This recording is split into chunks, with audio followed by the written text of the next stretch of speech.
Bapak Ibu Saudara, penuh kebahagiaan hari ini kita berkumpul. Saya membuat topik ceramah yang sesungguhnya terdengar sangat sederhana, meditasi dalam kehidupan sehari-hari. Sesungguhnya sebelum menentukan topik itu, saya ingin membuat topik yang terdengar lebih keren. Ya, karena kalau kita jualan nulisnya ubi goreng kan tidak laku. Nulisnya Fred Cassava, begitu ya. Yang 2000 jadi 12.000. Saya awalnya juga mau membuat topiknya The Power of Meditation, begitu ya. Tapi tidak apa-apa. Saya tetap memilih judulnya Meditasi untuk Kehidupan Sehari-hari. Kenapa? Karena saya pikir itu sudah sangat tepat. Tidak dibuat keren, tidak apa-apa. Tapi kalau dipraktekkan, hasilnya sangat luar biasa. Dan lagi, Bapak Ibu Saudara, apalagi hari ini hari spesial, hari ulang tahun, topik itu Bapak Ibu sangat berat. Kenapa sangat berat? Mudah untuk diceritakan, tapi tidak gampang untuk benar-benar menggerakkan para pendengar untuk mau bermeditasi dalam kehidupan sehari-hari. Betul ya? Mungkin setelah kita diajak untuk bermeditasi, ya kita bermeditasi. Tapi seminggu kemudian belum tentu ingat. Oleh karena itu, semoga selesai ceramah Dhamma hari ini, dan ini adalah ceramah puja bakti yang tidak terlalu panjang. Kalau puja bakti biasanya ya sekitar paling lama 40 menit. Ya, bahkan mungkin hanya 35 menit. Tapi kalau Bapak Ibu ikut Dhamma kelas, kita bisa memberikan Dhamma Desana hampir 2 jam. Tapi semoga dengan Dhamma Desana yang 35 menit ini, Bapak Ibu benar-benar bisa tergerak setelah ini, bermeditasi setiap hari. Begitu ya. Bapak Ibu Saudara, tak kenal maka tak akrab. Mungkin ada yang belum kenal saya. Nama saya Bhikkhu Abhijato. 4 tahun lebih yang lalu juga pernah mengisi di sini 2 kali. Kemudian berangkat belajar dan sekarang sudah kembali. Sekarang saya domisili di Wihara Mendut. Cukup sering bolak-balik Wihara Mendut dan Wihara Dharma Sundara Solo. Nanti siapa mau berkunjung ke Solo boleh ya. Bapak Ibu Saudara, mari kita masuk ke pembahasan kita. Sering kita mengucapkan Namo Tassa Bhagavato Arahato Sama Sambuddhassa. Bhagawa artinya yang terberkahi. Dalam bahasa Inggris sering diterjemahkan sebagai the fortunate one, yang memiliki keberuntungan. Dalam buku bahasa Pali, sepertinya dalam buku Parita Biru yang paling baru, diterjemahkan sebagai beberkah atau pemilik berkah. Itulah arti kata Bhagawa. Yang ujungnya sama Sambuddha, betul ya? Bhagavato, Arahato, sama Sambuddhassa. Sama Sambuddha artinya Sang Buddha yang mencapai pencerahan dengan usaha sendiri dan mengajarkan Dhamma. Kalau beliau memutuskan tidak belajar Dhamma, beliau disebut Pacceka Buddha. Jadi kita memberi penghormatan setelah Bhagavato, Arahato, sama Sambuddhassa. Sekarang arahat itu apa? Kan begitu ya? Bapak Ibu sudah tahu Bhagawa, sudah tahu sama Sambuddha, di tengahnya itu ada kata Arahato. Sedangkan Namo itu adalah penghormatan. Bapak Ibu Saudara, spesifik pagi hari ini kita akan membahas lengkap apa itu arahat. Ya. Arahat kalau diterjemahkan secara keseluruhan artinya yang berharga, the worthy one. Pernah ya kalau ngobrol bilang itu nggak worth it, begitu ya. Nah, worth it itu berharga. Ini worthy. The worthy one. Yang berharga. Nah, Bapak Ibu Saudara, pencapaian spiritual dalam Buddhisme dan juga disebut sebagai pencapaian tertinggi di seluruh alam semesta yang bisa dicapai oleh seorang makhluk adalah pencapaian arahat. Dan Sang Buddha mengatakan bahwa pencapaian nibbana oleh seorang Buddha dengan seorang arahat adalah persis sama. Jadi kalau Bapak Ibu ada yang seseorang menjadi sama Sang Buddha seperti Samana Gotama ataupun Bante Sariputta, wah di sini ndak ada ya. Biasanya kalau ada rupang di sebelah kanan, sebelah kiri, sebelah kanan Bante Sariputta, sebelah kiri Bante Moggallana. Wajahnya mirip. Tapi beliau-beliau yang ndak kembar ya. Itu mirip supaya produksinya murah ya. Kalau Bapak Ibu ingin wajahnya ndak mirip bisa. Ya belinya di 2 toko ya. Bapak Ibu Saudara, Bante Sariputta, Bante Moggallana adalah seorang arahat. Beliau-beliau mencapai kearahatan setelah mencapai nibbana. Dan apakah nibbana beliau sama dengan nibbana Sang Buddha? Persis sama. Disinilah luar biasanya Sang Buddha. Kenapa?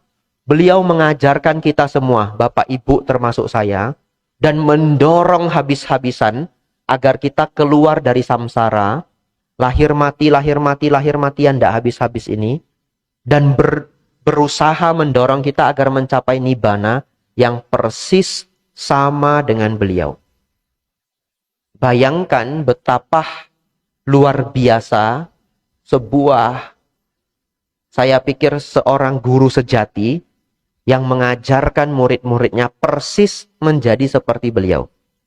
Bapak Ibu Saudara, sekarang Bapak Ibu sudah tahu makna arahat adalah yang berharga, yang mencapai nibbana, tingkat kesucian tertinggi di seluruh alam 31 alam kehidupan. Nah, bagaimana kualitas-kualitas seorang arahat? Yang pertama, kalau Bapak Ibu bertemu para arahat nanti satu ketika barangkali ya, dari luar mungkin nampaknya biasa saja, bisa jadi loh Bapak ketemu arahat tapi Bapak Ibu tidak tahu dia arahat, misalkan ya. Tapi bagaimana kualitas seorang arahat? Nah, setelah ini Bapak Ibu nanti punya tahu ciri-cirinya. Yang pertama, seorang arahat Bapak Ibu tidak bermimpi. Bapak Ibu masih bermimpi kalau tidur? Masih ya? Berarti belum arahat ya. Jadi kalau satu hari ada orang datang kemudian mengatakan, saya sudah arahat Bapak Ibu. Saya telah melihat si pembuat rumah. Tidak ada lagi si pembuat rumah bagiku. Misalkan ya, entah siapa dia. Nanti pas Bapak Ibu ajak ngobrol, Bapak Ibu tanya. Entah dia itu siapa, tanya. Mengenai seminggu ini mimpi apa gitu ya. Dia pikir-pikir, seminggu ini saya mimpi pulang ke kampung halaman. Ketahuan. Bukan arahat. Betul ya? Arahat KW ya. Bapak Ibu Saudara, seorang arahat tidak bermimpi. Kenapa seorang arahat tidak bermimpi? Karena batinnya sudah tidak bocor. Batin orang pada umumnya itu bocor. Bagaimana bocor? Satu, berpikir dan membayangkan hal-hal. Dalam pikiran kita ada 2 hal. Yang pertama adalah obrolan pikiran. Kita ngobrol dengan diri sendiri. Katanya setiap hari 65.000 kali. Saya tidak pernah hitung. Nanti Bapak Ibu hitung, lapor ke saya. Kemudian kita kalau menutup mata itu ada gambaran ini, gambaran itu. Betul ya? Ya, itu disebut gambaran pikiran. Namun, obrolan hati dan gambar pikiran kita manusia pada umumnya yang belum mencapai kearahatan adalah bocor. Bocor itu tidak berhenti, kemudian kadang-kadang ngacak. Betul ya? Pikiran yang aneh-aneh kadang bisa muncul sendiri. Pikiran jengkel kadang bisa muncul sendiri. Dan kadang-kadang kita tidak bisa menyetop itu. Kenapa? Karena bocor. Bahkan ketika kita tidur, pikiran kita menciptakan mimpi. Seorang arahat tidak ada lagi batin yang bocor. Dalam bahasa Pali disebut asawa kaya nyana. Pengetahuan lenyapnya arus batin yang bocor tidak terkendali. Oleh karena itu seorang arahat tidak bermimpi. Kedua, Bapak Ibu, seorang arahat tidak ada rasa takut sedikit pun. Kenapa? Karena rasa takut itu adalah bagian dari kotoran batin, melekat terhadap kehidupan. Tapi itu halus sekali. Siapa yang bisa tidak ada rasa takut? Itu hal yang halus sekali. Dan itu adalah salah satu hal yang tidak bisa dibuat-buat. Tidak bisa acting. Jadi kalau Bapak Ibu seorang arahat yang sesungguhnya, kalaupun dia ditodong dengan pisau, dia tidak akan teriak tolong. Ibarat kata kalau mati, ya mati. Karena benar-benar tidak ada rasa takut. Tapi Bapak Ibu nanti tidak perlu todong saya. Saya biar ngaku saja, saya belum arahat. Ya. Bapak Ibu Saudara, ada sebuah penelitian luar biasa bagus hasilnya. Jadi, zaman sekarang banyak sekali para neuroscientist yang mulai melakukan penelitian pada mengenai meditasi. Bahkan sejak puluhan tahun yang lalu. Nanti ada dua penelitian hari ini ingin saya sampaikan. Ya. Penelitian yang pertama, mereka mengundang para biku, para biksu, yang sudah melewati masa 3 tahun intensif bermeditasi. Apa itu 3 tahun intensif bermeditasi? Kalau murid-murid Dalai Lama, kenal Dalai Lama ya? Nah, murid Dalai Lama itu adalah dulu Dalai Lama adalah pimpinan negara Tibet. Yang juga pimpinan dari agama Buddha Tibetan aliran Gelugpa. Nah, mereka yang menjadi biku di aliran Gelugpa perlu melewati masa meditasi 3 tahun intensif, setiap hari bermeditasi 12 jam. Kalau mau dikatakan berat, sebenarnya tidak berat sih berat, tetapi bisa dilakukan. Karena sehari itu 24 jam.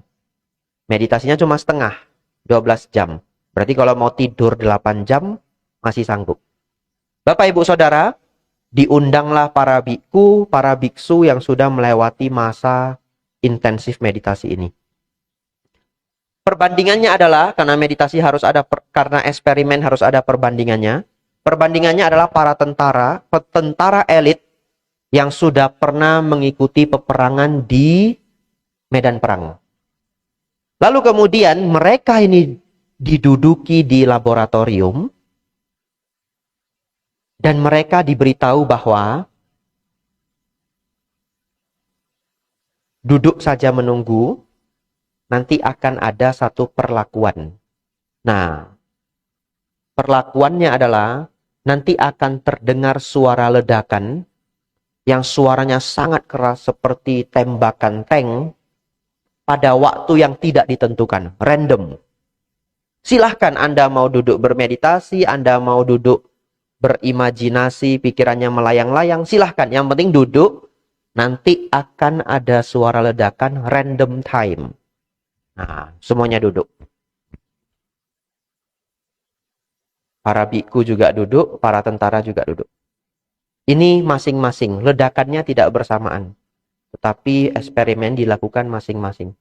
Lalu apa yang terjadi Bapak Ibu? Ternyata seluruh tentara elit yang walaupun sudah pernah mengikuti perang, mentalnya sudah sekuat baja, ketika mendengar ledakan suara yang tidak tahu kapan munculnya suara itu, semuanya terkejut. Tidak ada satupun yang tidak terkejut. Lalu, para biku yang sudah melewati masa intensif ini, semuanya, bukan satu, bukan dua, tidak menunjukkan keterkejutan. Tetapi, ketika melihat rekaman itu, masih ada ekspresi kecil, menunjukkan ada respon terhadap suara. Tapi bukan terkejut yang loncat. Hanya ada ekspresi di wajahnya. Ini membuktikan bahwa Bapak Ibu Saudara, para biku melewati 3 tahun latihan intensif, benar-benar mengurangi rasa takut sampai tahap yang tidak bisa dikendalikan oleh seseorang. Kan terkejut itu tidak bisa dikendalikan. Dan terkejut itu adalah bagian dari ketakutan. Betul ya? Setelah kita terkejut, takut toh. Rasanya itu mirip-mirip dengan kalau kita sedang ketakutan. Dan itu tidak bisa dikontrol. Itu benar-benar adalah hasil dari latihan. Oleh karena itu Bapak Ibu, kalau Bapak Ibu ada di sini yang gampang terkejut, nanti latihanlah meditasi. Saya menyarankan meditasi anapanasati, nafas masuk, nafas keluar. Tapi belajarlah metode yang benar, praktekkanlah, nanti keterkejutan akan berkurang, dan berkurang. Bapak Ibu selanjutnya, Bapak Ibu Saudara, seorang arahat tidak tercemar oleh perasaan. Ini yang ketiga ya. Nah, saya ulangi biar Bapak Ibu hafal. Yang pertama, tidak bermimpi. Yang kedua, tidak ada rasa takut. Yang ketiga, tidak tercemar oleh perasaan. Apa maksudnya tidak tercemar oleh perasaan? Seorang putu jana atau seorang yang belum mencapai kesucian, sesungguhnya bahkan seorang sotapana, sakadagami, dan anagami, kesucian tingkat pertama, kedua, dan ketiga, semuanya tercemar oleh perasaan. Hanya seorang arahat yang tidak tercemar oleh perasaan. Apa maksudnya tercemar oleh perasaan? Pada tahap paling rendah, misalkan ada seseorang yang datang membawakan air untuk saya. Kemudian saya terima air itu. Apakah perbuatan dia baik menurut saya? Belum tentu. Tergantung. Apakah logika saya dicemari tidak dengan perasaan? Ternyata orang ini adalah orang yang tidak saya sukai dari dulu. Dari dulu saya sudah tidak suka dia. Begitu dia memberikan air, dalam pikiran saya apa yang muncul? Oh, ini dia mau cari nama. Mentang-mentang yang datang puja bakti ramai, dia cepat-cepat mau menyajikan air untuk saya. Supaya nanti dia dinilai oleh semua orang, dia orang baik. Bisa saja toh? Tapi penilaian itu kenapa bisa begitu? Karena saya tercemar oleh perasaan benci. Benar Bapak Ibu? Itulah kita, seorang putu jana yang belum arahat, pemikiran kita dicemari oleh perasaan.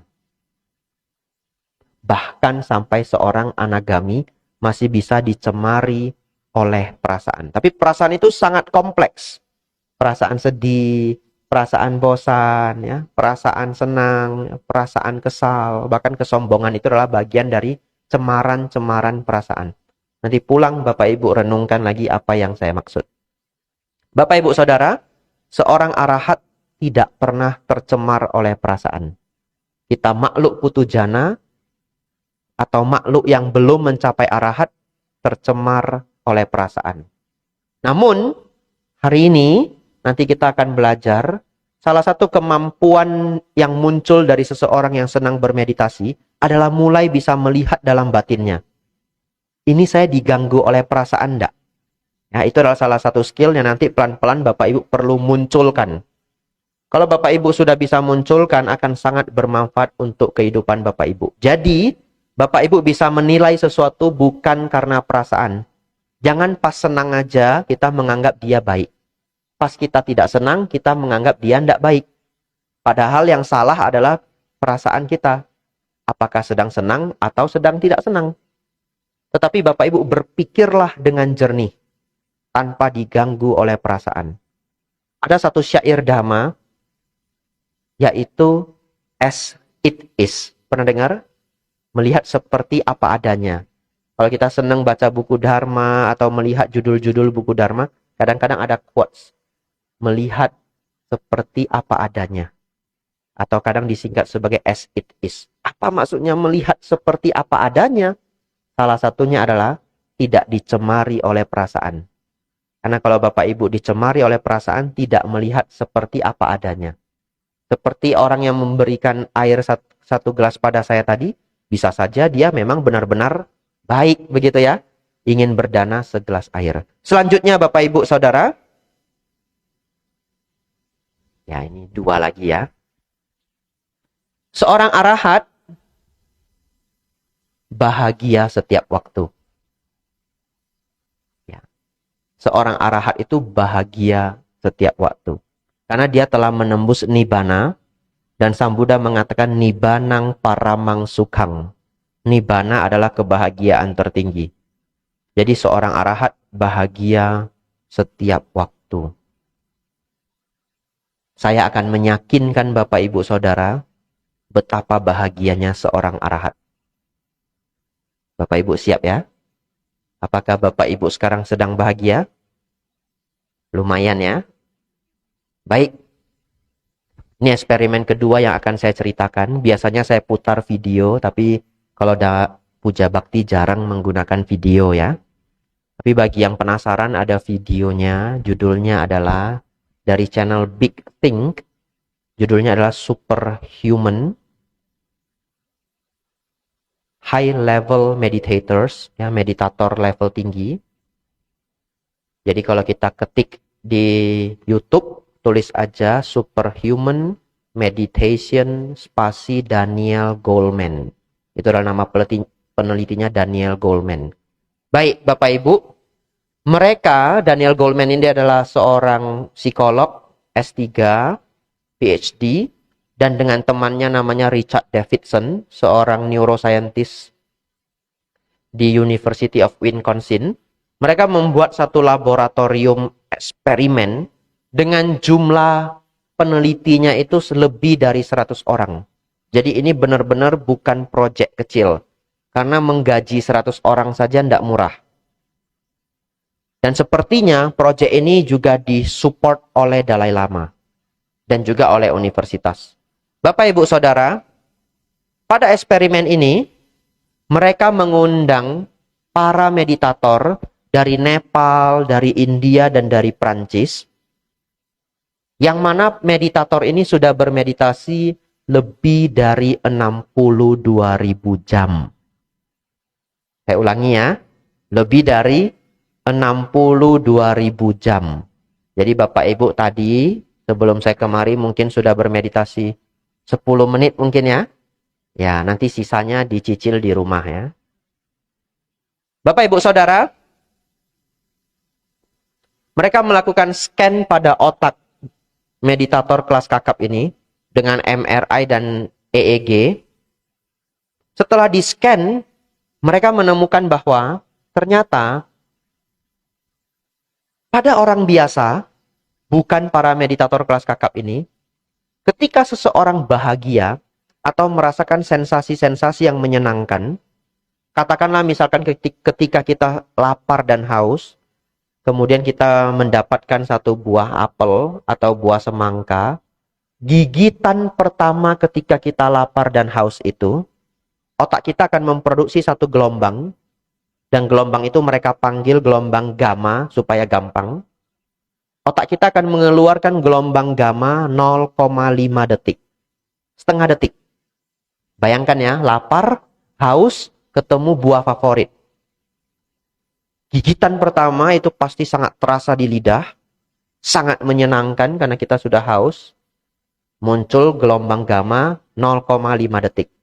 Atau Bapak Ibu Saudara, misalkan Bapak Ibu Saudara punya masalah yang sudah dipikirkan selama berminggu-minggu, tiba-tiba kepikiran solusinya. Pernah ya? Tiba-tiba, ketemu solusinya. Betul ya? Gamma wave atau gelombang gamma akan muncul 0,5 detik. Jadi pada manusia normal ketika merasa bahagia, dia akan merasakan gelombang gamma 0,5 detik. Bagaimana kepada para biksu, para bante yang sudah bermeditasi lebih dari 62.000 jam ini? Saya pernah hitung 62.000 jam. Kalau satu hari meditasi 6 jam, itu lebih kurang 35 tahun kalau saya tidak salah. Ya.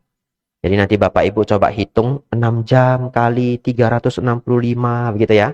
Coba, kapan menuju 62.000 jam? Bante, tapi saya tidak bisa meditasi 6 jam, Bante. Kalau 3 jam bagaimana? Ya boleh, 70 tahun. Kan begitu ya. Bante, 3 jam saya tidak sanggup, Bante.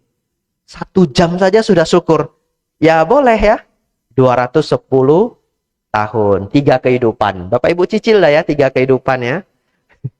Bapak Ibu Saudara, biksu yang sudah bermeditasi 62.000 jam ini, bagaimana gelombang gamanya? Ternyata gelombang gamma mereka muncul all the time. Setiap waktu. Bukan 0,5 detik. Setiap waktu, apapun yang mereka lakukan. Apapun yang mereka lakukan. Bukan dalam keadaan meditasi ya. Gelombang gamma itu muncul kapanpun, apapun yang mereka lakukan. Kalau orang normal, kapan gelombang gamma itu muncul? Pas makan makanan yang dia suka. Betul ya? Mungkin ketemu teman favoritnya, ketemu anaknya, udah lama nggak ketemu anaknya, seneng gitu. Nah, jalan-jalan 0,5 detik. Biksu ini all the time. Belum berhenti sampai di sana. Mereka meminta para bante yang hadir ini, tadi saya katakan dari beberapa negara, ada Tibet, Nepal, India, Prancis. Kenapa Prancis, Bapak Ibu Saudara? Saya menduga karena di Prancis ada Plum Village. Pusat meditasinya Thich Nhat Hanh, ya, Bante Thich Nhat Hanh yang sudah meninggal beberapa tahun yang lalu. Bapak Ibu Saudara, mereka meminta para bante ini bermeditasi meta. Kenapa meta? Saya pikir karena objek meditasi meta itu dipraktekkan di setiap aliran. Karena ini eksperimen kan tidak milih-milih aliran. Yang penting semua biku yang sudah bermeditasi 62.000 jam ke atas. Lalu mereka masuk ke dalam meditasi meta. Apa yang terjadi? Gelombang gamanya loncat lagi, naik lagi, 700 sampai 800%. Jadi ternyata dari dulu Sang Buddha terus mengatakan bahwa bermeditasilah karena kita dapat mencapai kebahagiaan luar biasa tinggi dari bermeditasi. Tapi selama ini kalau kita membaca di kitab kan seyakin apa seseorang, betul ya? Ya yakin sih yakin. Tapi kalau 100% yakin, pasti kita kerjakan. Yakin sih yakin. Tapi ternyata belum kita kerjakan. Karena keyakinan itu belum terlalu kuat. Tapi hari ini Bapak Ibu saya berikan Bapak Ibu hasil lab. Hasil lab. Dari seorang meditator unggul, mereka benar-benar bahagia all the time. Yang senang baca buku, nanti bisa cari bukunya, judulnya Science of Meditation. Yang senang nonton video, cari aja videonya di YouTube. Penulisnya adalah Daniel Goleman. Dia juga diundang di Google. Jadi Google itu ada Google Talk. Di sana dia memberikan presentasi 1 jam lebih. Yang ingin tahu lebih lanjut mengenai eksperimen atau penelitian ini. Bapak Ibu Saudara, tidak berhenti sampai di sana. Mereka juga mencoba untuk mengetahui bagaimana kalau orang nggak meditasi sampai 62.000 jam. Begitu ya. Jadi Bapak Ibu jangan patah semangat dulu ya. Ini sepertinya tadi sudah Am Siong ini, 62.000 jam. Gimana ini ya? Saya tidak bisa buka toko ini Bante gitu. Saya tidak bisa kerja ini. Baik. Mereka juga melakukan penelitian bagaimana kalau meditasinya cuma 10.000 jam.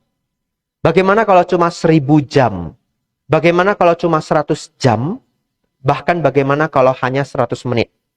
Ternyata semuanya mendapatkan hasil. Hanya mereka yang sudah bermeditasi 10.000 jam, gelombang gamanya meningkat sampai dapat bertahan puluhan menit. Tidak all the time. Mereka yang sudah 1.000 jam, gelombang gamma menjadi muncul bermenit-menit. Dan bahkan mereka yang hanya bermeditasi 100 menit, setelah bermeditasi langsung di-scan otaknya, apa yang terjadi? Di bagian otak kita, bagian tengah, ada bagian namanya amigdala. Yang penasaran nanti cek Google. Amigdala ini ada di bagian tengah otak kita. Ukurannya kecil seperti kuku. Amigdala ini fungsinya adalah mengatur mengenai rasa takut, rasa sakit, dan juga sifat agresif manusia. Ternyata setelah bermeditasi, amigdala seseorang itu menjadi lebih pasif. Artinya dengan amigdala menjadi lebih pasif, kita menjadi lebih kurang agresif. Agresif itu kemarahan ya. Kemudian ketakutan juga berkurang. Bahkan trauma-trauma bisa berkurang. Oleh karena itu Bapak Ibu 100 menit saja sangat bermanfaat. Baik. Terakhir dari pemaparan mengenai arahat adalah seorang arahat tidak memiliki dosa loba moha, kemarahan, keserakahan, dan kebodohan batin atau kesombongan. Ya, sebenarnya moha terjemahan terbaiknya adalah kebodohan batin. Tapi bagi yang kurang paham bagaimana kebodohan batin bisa diterjemahkan sebagai ego. Jadi kemarahan, keserakahan, dan ego. Seorang arahat tidak ada kemarahan, Bapak Ibu. Menahan marah dengan tidak ada marah itu dua hal yang berbeda. Betul ya? Kalau menahan marah, banyak yang bisa. Kalau Bapak Ibu kerja, kemudian ketemu big bossnya misalkan kurang bijaksana, kita juga bisa marah dengan big boss, tapi tidak kita tunjukkan, betul ya? Itu namanya nahan marah. Kalau Bapak Ibu jualan, ketemu pelanggan yang terlalu cerewet, minta barangnya tidak habis-habis, mintanya sedikit-sedikit. Ya dulu saya jualan obat, jadi tolak angin 10 box ke belakang. Keluar lagi. Apalagi? Oh kurang itu juga yang rasa ini 10 box. Nah, tadi tidak mau bilang, betul ya? Misalkan seperti itu ya. Balik lagi ngambil, keluar lagi. Sudah Bu, ini sudah mau nutup bonnya ini ya. Oh ya, minta itu bodrek 12 box sama ada cotton bud enggak? Aduh, belakang lagi ya. Tapi kita tetap senyum ya. Dalam hati, enggak habis-habis. Gimana ini? Kan begitu ya? Nah, marahnya ngomong ke siapa? Marahnya ngomong ke orang belakang. Ini beli sedikit ngerepotin. Nah, misalkan ya. Tapi ketika ketemu bagaimana? Ya enggak marah begitu ya. Apalagi Bu, kan begitu ya. Tadi di belakang jengkel, tapi nanya lagi apalagi, betul ya? Nah, ini serba salah. Ya, ini hanya simulasi saja menunjukkan bahwa itu namanya nahan marah. Tapi kalau tidak ada kemarahan, ya memang nggak ada.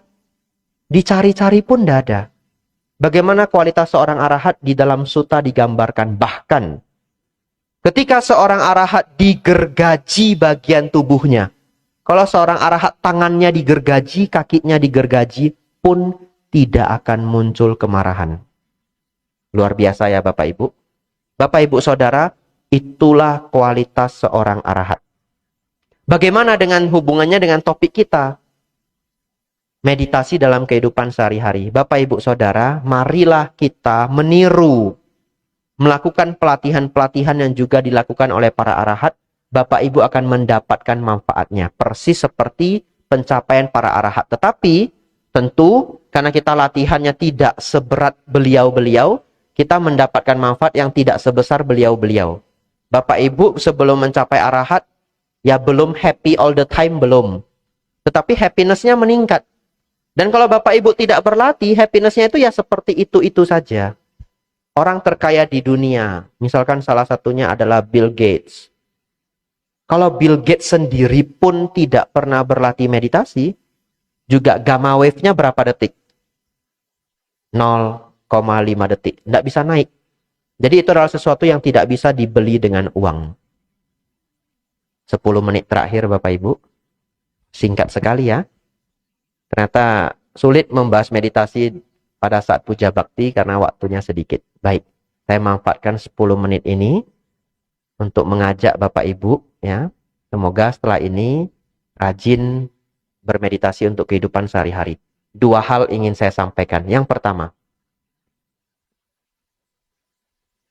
Bapak Ibu Saudara, untuk tahap awal berusahalah untuk bermeditasi sampai meditasi itu menjadi menyenangkan.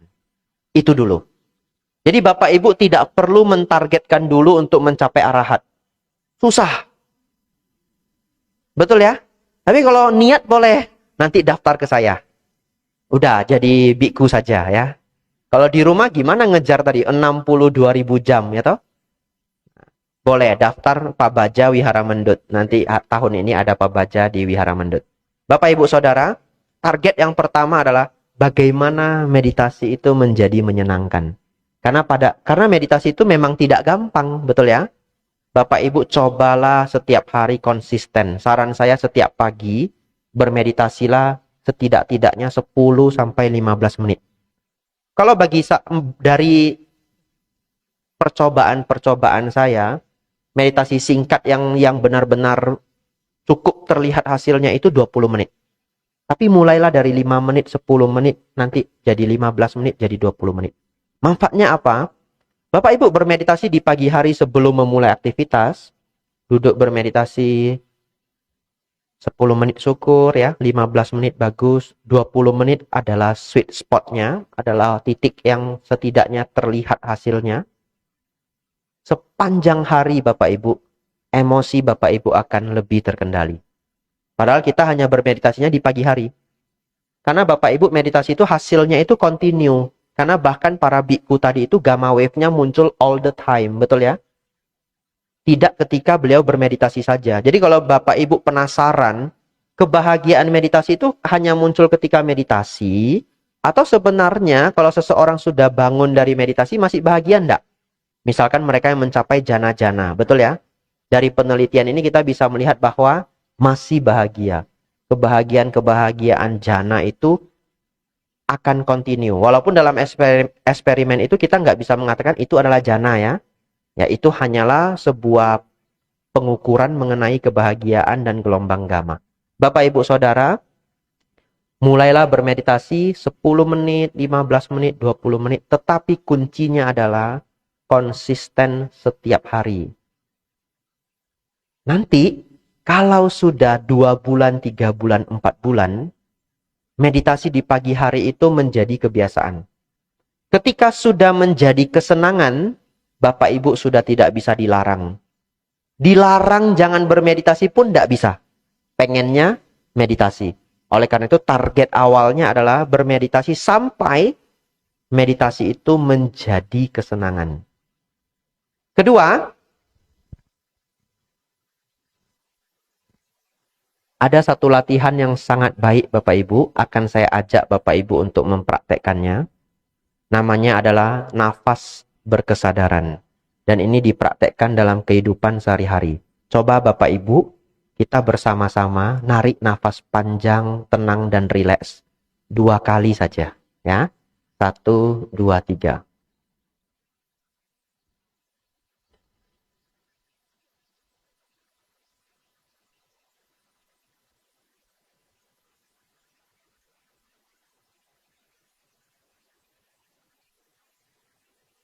Iya, itu adalah 2 nafas panjang saya.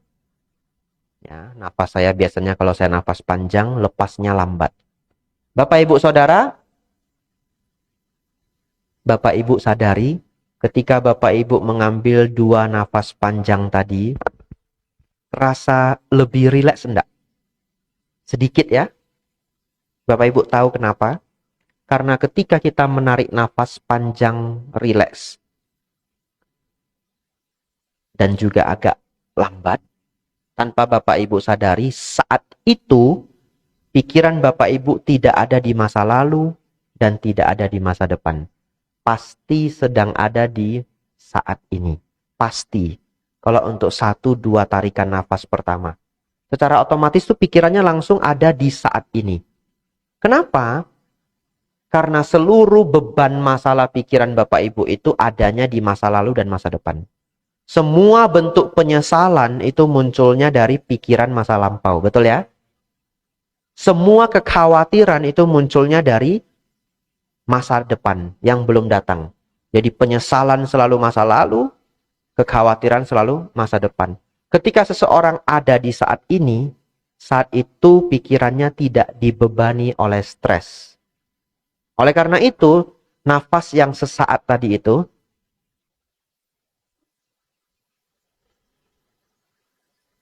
sangat membuat rileks. Latihannya adalah Bapak Ibu Saudara, mulai hari ini, setiap Bapak Ibu menunggu apapun, ya menunggu apapun. Kalau sedang beli sarapan, nunggu sarapan. Kalau sedang ngantar anggota keluarganya belanja, nunggu belanjaan. Ya. Misalkan nanti pulang, keluarganya bawa mobil, nunggu di depan wihara ini. Ketika menunggu, nikmatilah nafas yang rileks ini. Setidaknya 30 detik atau 1 menit. Itu saja. Sangat gampang. Apapun Bapak Ibu ke stasiun bus, stasiun kereta api, duduk.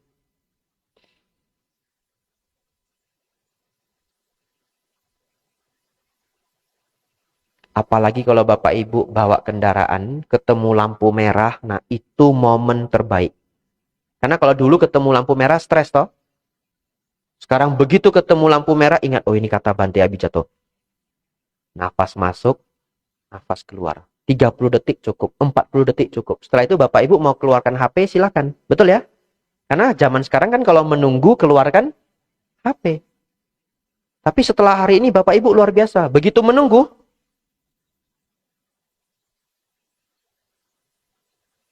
enggak menutup mata, enggak apa-apa. Sangat rileks Bapak Ibu. 30 detik, 40 detik baru keluarkan HP. Apa manfaatnya Bapak Ibu? Baik, ini manfaatnya. Kapanpun Bapak Ibu stres, hentikan stres itu dengan nafas berkesadaran. Ya, stres itu apa? Dalam psikologi, stres itu adalah semua keadaan batin yang tidak nyaman. Itu namanya stres. Marah, nyaman apa enggak nyaman? Itu stres. Sedih, stres. Kecewa, stres. Malu, stres. Semua keadaan batin yang tidak nyaman disebut stres. Bahasa palinya disebut dukkha. Betul ya? Semua keadaan batin yang membawa penderitaan dan ketidakpuasan disebut dukkha. Marah itu dukkha enggak? Dukkha. Kecewa dukkha? Dukkha. Malu dukkha? Dukkha. Ngambek dukkha? Dukkha. Semua yang tidak menyenangkan disebut dukkha. Ketika Bapak Ibu berdukha, pakai H ya, nafas masuk, nafas keluar. Tapi Bapak Ibu Saudara, ajaran ini pernah menjadi bumerang untuk saya. Satu ketika saya di satu provinsi, Tanjung Balai Karimun, jauh sekali dari sini, sudah dekat dengan Malaysia. Umatnya janji mau jemput saya jam 6. Kita mau ke desa Melayu Pasir Panjang. Jauh sekali di pesisir sana. Jadi Bapak Ibu luar biasa, Dhamma itu ada bahkan di tempat yang sangat jauh. Bahkan di tanah Melayu yang sudah pesisir sekali, masih ada 44 kakak, 44 keluarga umat Buddha. Bapak Ibu Saudara, janjinya jam 6, ternyata mereka belum datang. Tiba-tiba mereka WhatsApp saya. Maaf Bante, kami telat. Nanti kami jemput 18.30. Telatnya 30 menit ya. Ya, Bante silahkan nafas masuk, nafas keluar dulu. Wah, ini senjata makan tuan ya. Nggak boleh marah saya. Jadi setelah baca saya harus bagaimana? Nafas masuk, nafas keluar. Nafas masuk, nafas keluar. Tapi benar Bapak Ibu. Sampai hari ini, setelah saya memahami ilmu-ilmu seperti ini, setiap kali ada yang telat menjemput saya tidak pernah marah. Bukan acting ya, karena saya sambil ngamati batin saya. Enggak ada marah. Lalu mereka datang, maaf Bante saya telat. Enggak apa-apa, enggak apa-apa. Kenapa enggak marah? Karena saya tidak merasa waktu saya terbuang. Kalau dia telat 30 menit, ya saya nikmati nafas 30 menit. Atau kalau enggak saya baca buku. Betul ya? Saya tidak merasa waktu saya terbuang. Kecuali itu adalah jadwal yang ada kegiatan yang sudah ada jamnya. Nah itu saya harus nelpon orangnya. Cepet ya, kita sudah janji. Cepet ya, kita ndak boleh telat. Telat itu ndak bagus. Tetapi sejak ada latihan itu, batin menjadi sangat bahagia. Bapak Ibu makan di rumah makan, orangnya lupa memberikan sendok. Jangan kesal. Minta aja. Mas tolong ambilkan sendok, ndak ada sendoknya. Dia jalan toh untuk ngambil sendok. Nafas masuk, nafas keluar. Begitu. Nanti Imlek Bapak Ibu ketemu keluarga besar ya. Wah, kok kamu berubah ya? Kamu kok udah nggak marah-marah lagi ya? Saya nafas masuk, nafas keluar. Gitu ya. Tapi kalau Bapak Ibu kerja di kantor, ada teman yang nggak disukai. Kadang orang yang nggak disukai datang dari jauh. Masih jarak 10 meter. Kita sudah panas di sini, betul ya? Getaran-getarannya sudah terasa. Padahal dia masih jauh. Betul ya? Nah, nanti orang yang tidak disukai kan datang dari jauh toh. Sudah mendekat. Sudah dekat ini. Bapak Ibu langsung. Dia lewat 1 kali. Lewat 2 kali. Terus dia tanya, kamu kenapa? Kamu enggak suka sama saya? Enggak. Nafas masuk, nafas keluar. Jangan ya. Jangan karena dia lewat kita sengaja keras-kerasin nafasnya. Itu namanya menunjukkan ketidaksenangan ya. Jadi jangan pakai teori saya untuk yang buruk-buruk ya. Nanti kalau dia marah, kenapa? Kamu nafas begitu kenapa? Enggak senang sama saya. Enggak, ini ajaran Bante Abhijato. Jangan ya. Wah, nama saya dibawa-bawa. Boleh. Orang yang tidak kita sukai datang dari jauh, nafas masuk, nafas keluar. Tidak usah menutup mata. Dimarahi oleh atasan, oleh keluarga, oleh orang tua, ya, apa saja, oleh siapa saja. Atur nafasnya, supaya kita tidak dicemari oleh perasaan. Betul ya? Kadang-kadang kita dimarahi itu nasihatnya benar-benar baik loh. Betul ya? Hanya karena yang nggak kita bisa terima itulah nada yang tidak menyenangkan itu. Padahal nasihatnya baik. Kalau Bapak Ibu luar biasa, atur perasaannya. Jangan sampai terlalu stres. Jangan sampai terlalu marah. Jadi kita tidak menjadi sakit ketika ditegur. Tapi nasihatnya cobalah direnungkan. Inilah Bapak Ibu praktek meditasi dalam keseharian yang benar-benar berguna. Sudah saya praktekkan bertahun-tahun. Semoga Bapak Ibu nanti benar-benar dilatih. Ada hal yang tidak menyenangkan. Nafas masuk, nafas keluar. 3-4 nafas cukup. Bahkan 2 nafas aja terasa menyenangkan. Setiap pagi titipan saya, ini hadiah ulang tahun saya. Saya tidak bisa bawa barangnya. Kalau mau dibagi juga tidak cukup. Ini 200 orang lebih kurang. Ya sudah, tak suruh saja meditasi. Begitu ya. Setiap pagi cobalah bermeditasi 10-15 menit. Bisa lebih, jauh lebih baik. Semoga satu ketika saya bisa hadir memberi, misalkan kita buat meditasi bersama 3 hari berturut-turut. Boleh ya. Nanti bisa dicanangkan, bisa direncanakan. Saya sangat bahagia kalau bisa meditasi bersama. Baik, cukup untuk hari ini. Selamat hari ulang tahun untuk Wihara Ratanagraha. Semoga Bapak Ibu senantiasa maju dalam dhamma, senantiasa maju dalam kehidupan.